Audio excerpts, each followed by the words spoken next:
Hello दोस्तों, आज हमारा 1000 वीडियोस की सीरीज का 85th नंबर का वीडियो। फ्रेंड्स, आज का जो हमारा वीडियो है वो बहुत ही इंपॉर्टेंट होने वाला है, क्योंकि आज मैं लेने वाला हूँ हमारे पास एक स्पेशल मैट्रिक्स जो कि है इनवॉल्यूटरी मैट्रिक्स। अब इनवॉल्यूटरी मैट्रिक्स में क्या क्या है एक बाय एक करके बताते हैं हम, ठीक है। डेफिनेशन क्या होगी फर्स्ट ऑफ ऑल तो इनवॉल्यूटरी मैट्रिक्स की। A matrix is said to be involuntary matrix if the square of a matrix is equal to identity matrix. Means हमारे पास में एक मैट्रिक्स तभी इनवॉल्यूटरी मैट्रिक्स कही ली जा सकती है जब हमारे पास उस मैट्रिक्स को उसी मैट्रिक्स के साथ में मल्टीप्लाई करे। मींस हम ए स्क्वायर निकाले तो हमारे पास में सेम ऑर्डर का आइडेंटिटी मैट्रिक्स हमें मिले। ओके, तब हम एक चीज और निकाल सकते हैं इसी मैट्रिक्स के लिए कि एक involutory matrix is the inverse of itself. Means A is equal to A inverse जब हमारे पास फुलफिल हो रहा होगा तब हम उस मैट्रिक्स ए के लिए हम कह सकते हैं कि वो मैट्रिक्स एक इनवॉल्यूटरी मैट्रिक्स है। ओके, अब अगर मैं इनवॉल्यूटरी मैट्रिक्स की जनरल फॉर्म की बात करता हूं कि कौन सी मैट्रिक्स इनवॉल्यूटरी मैट्रिक्स कहलाएगी, तब जबकि हमारे पास में उस मैट्रिक्स के एलिमेंट्स कुछ इस तरह से हो कि A B C and minus A हो और उस मैट्रिक्स का ऑर्डर हो 2 क्रॉस 2। मींस हमारे पास में 2 रोज हो एंड 2 कॉलम्स हो जहां पे A B and C are the elements और belongs to real number.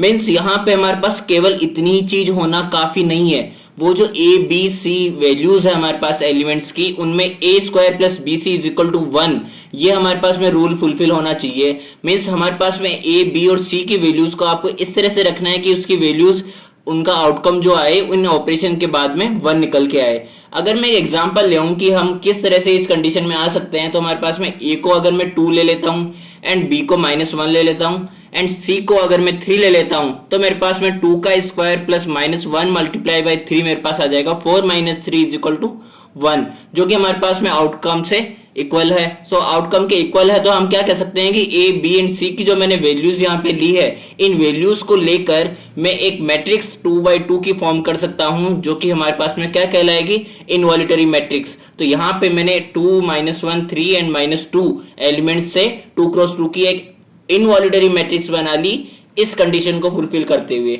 Okay, तो अगर हम लिमिटेशंस की बात करें कि इनवॉल्यूटरी मैट्रिक्स के लिए आखिर क्या लिमिटेशन, किन कंडीशंस में हम इनवॉल्यूटरी मैट्रिक्स बना सकते हैं। A matrix must be a non singular square matrix, it means inverse of that matrix exists.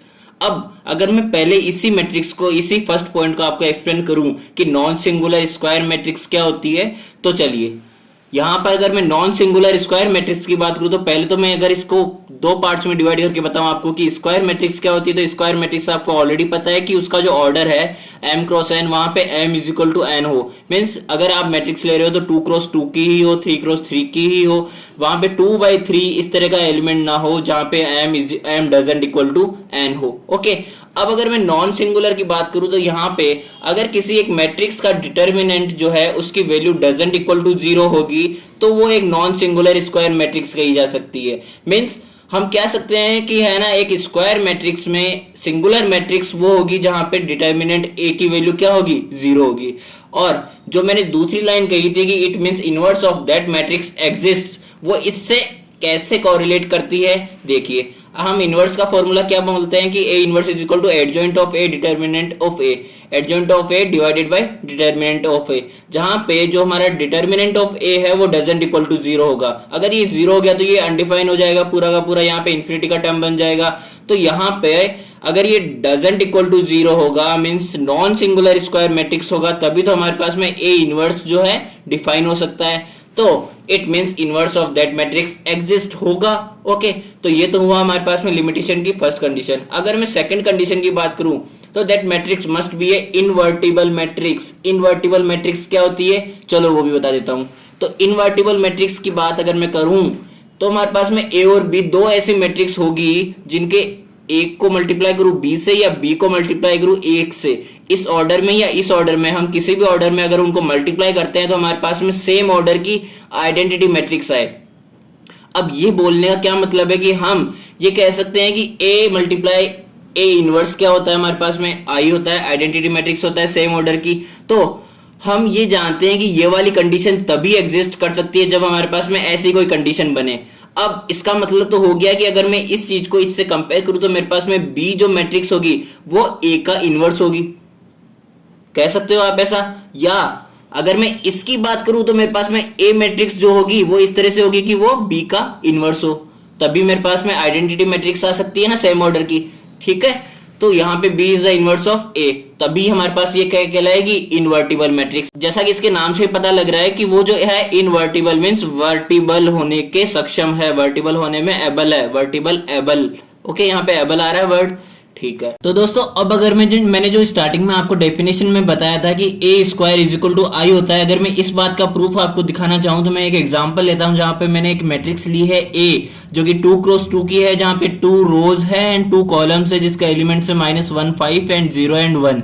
अब अगर मैं इसका स्क्वायर निकालना चाहूं तो स्क्वायर हम कैसे निकालते हैं कि जो फर्स्ट रो है उसको फर्स्ट कॉलम के साथ में कैसे मल्टीप्लाई करना है कि फर्स्ट रो के फर्स्ट एलिमेंट को फर्स्ट कॉलम के फर्स्ट एलिमेंट के साथ में मल्टीप्लाई करेंगे तो -1 मल्टीप्लाई बाय -1 +1 हो जाएगा, एंड फर्स्ट रो के सेकंड एलिमेंट को फर्स्ट कॉलम के सेकंड एलिमेंट के साथ में मल्टीप्लाई करोगे तो 5 मल्टीप्लाई बाय 0 क्या हो जाएगा, 0।